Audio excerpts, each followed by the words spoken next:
जय श्री महाकाल। बजरंग बाण को कैसे सिद्ध करें? हनुमान जी की असीम शक्तियां बजरंग बाण में समाहित है। बजरंग बाण भी प्रत्येक चौपाइयां एक मंत्र है। बजरंग बाण हर समय नहीं जपा जाता है।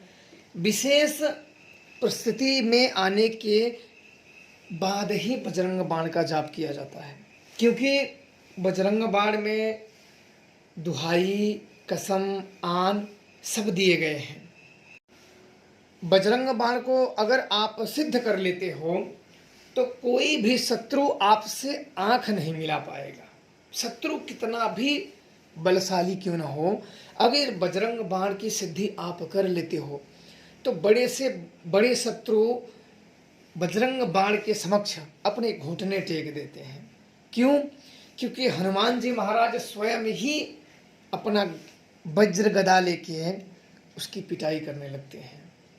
ये बजरंग बाण ऐसा है ही, इसलिए बजरंग बाण को कहते हैं कि विशेष परिस्थिति आने के बाद ही जपे।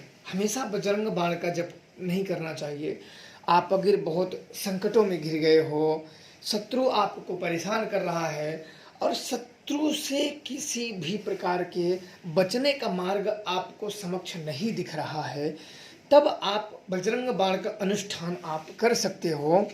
और अनुष्ठान पूरा होते होते शत्रु का सर्वनाश हो जाएगा और हनुमान जी महाराज आपकी स्वयं रक्षा करेंगे। बजरंग बाण की विधि से आप करें, जिससे आपके कार्यों की सिद्धि हो जाए। चाहे भूत हो, चाहे प्रेत हो, चाहे कुछ भी हो, शत्रु बाधा हो, किसी भी प्रकार की समस्या हो, सब समाप्त हो जाते हैं।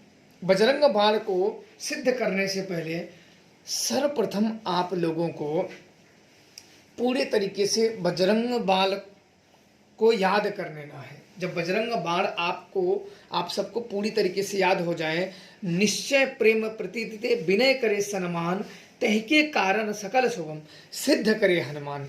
यहाँ से और अंत तक प्रेम प्रतीति कपि भजे, सदा धरे उर ध्यान, तहिके कारण सकल शुभम सिद्ध करे हनुमान।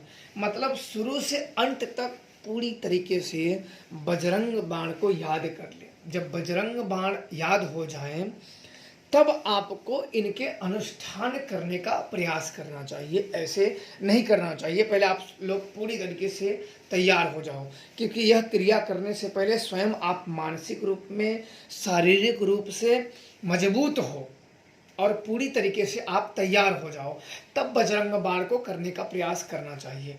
अब आपको पहला बजरंग बाण याद हो गया है, दूसरा आप मानसिक रूप से तैयार हो गए हो, तीसरा शारीरिक रूप से तैयार हो गए हो। यह तीनों रूप से जब आपके साथ हो गए, जब तैयार हो गए हो, तब बजरंग बाण को अनुष्ठान करने का सोचना चाहिए। सर्वप्रथम क्या करना है कि अपने घर में उसको सबसे पहले आप पूरी तरीके से धो लें, जल से पूरी तरीके से स्वच्छ कर लें। स्वच्छ करने के बाद किसी कोने में एक लकड़ी की चौकी पे लाल कपड़ा बिछाएं। लाल कपड़ा बिछाएं और उसके ऊपर हनुमान जी का विग्रह स्थापित करें। अगर मूर्ति आप रखते हो तो हनुमान जी को चमेली के तेल और सिंदूर से लेप करें। अगर उनका कोई फोटो स्थापित करते हो तो चमेली के तेल और सिंदूर से उनको टीका लगाएं और खुद भी अपना टीका लगाएं। जब तक क्रिया में रहें उनका टीका आप सुबह में भी जब पूजा करें तब भी लगाएं, शाम को जब जप करें तब भी आप लगा के ही जप करें। लाल वस्त्र पहने बिना सिले हुए, और आसन भी आपके लाल ही होने चाहिए। भोग में आप गुड़ और चने, 2 लड्डू, तुलसी दल रखें। और इसके बाद आपको कोई फल ले लेना है समय में। जैसे गर्मी के मौसम में आम मिल गए या केले मिल गए, सेव मिल गए, संतरे मिल गए, कोई भी मतलब जो समय का, उस समय में जो फल मिल रहा हो वो रखें और लाल पुष्प उनको अर्पित करें। सुगंधित आप धूप जलाएं और कपूर से उनकी अंत में आरती अवश्य करें। फिर हनुमान चालीसा का आपको 108 बार जप करना है।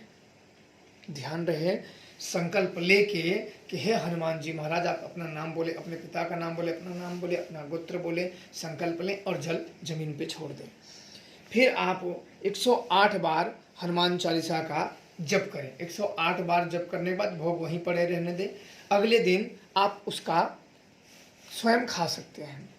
ऐसे आपको प्रतिदिन 41 दिन करना है। 41 दिन में शत्रु भी अपने रास्ते पे हो जाएगा जहाँ उसको जाना है, और हनुमान जी महाराज की कृपा हो जाएगी, और आपके अंदर गजब का आत्मविश्वास आ जाएगा। बजरंग बाण सिद्ध करने के बाद आपके अंदर गजब का आत्मविश्वास आ जाता है।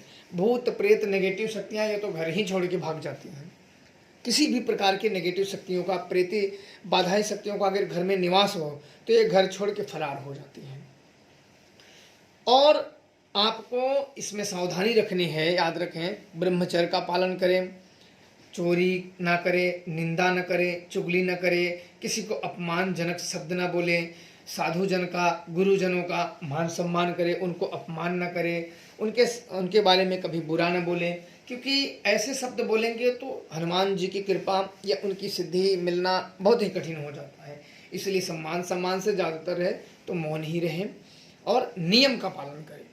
आपको अवश्य बजरंग बाण की सिद्धि हो जाएगी, और जिससे आपके सारे संकट, सारे दुख, सारी समस्याएं का अंत हो जाएगा, और एक विशेष प्रकार की हनुमान जी महाराज की बजरंग बाण के रूप में एक प्रकार की सिद्धि प्राप्त हो जाएगी। और इस सिद्धि से आप अपना भी भला कर सकते हो, और जरूरत पड़ने पे आप दूसरों का भी भला कर सकते हो। हनुमान जी कलयुग के जागृत देवता है। थोड़ी सी भक्ति में, थोड़ी सी पूजा में हनुमान जी महाराज शीघ्र प्रसन्न हो जाते हैं, और प्रसन्न हो जाने के बाद हनुमान जी महाराज सारे काम बड़े ही सरलता से सिद्ध कर देते हैं। तो हनुमान जी की कृपा आप सब पे बनी रहे। खुश रहो, प्रसन्न रहो, बजरंग बाण आपको सिद्ध हो। जय श्री महाकाल।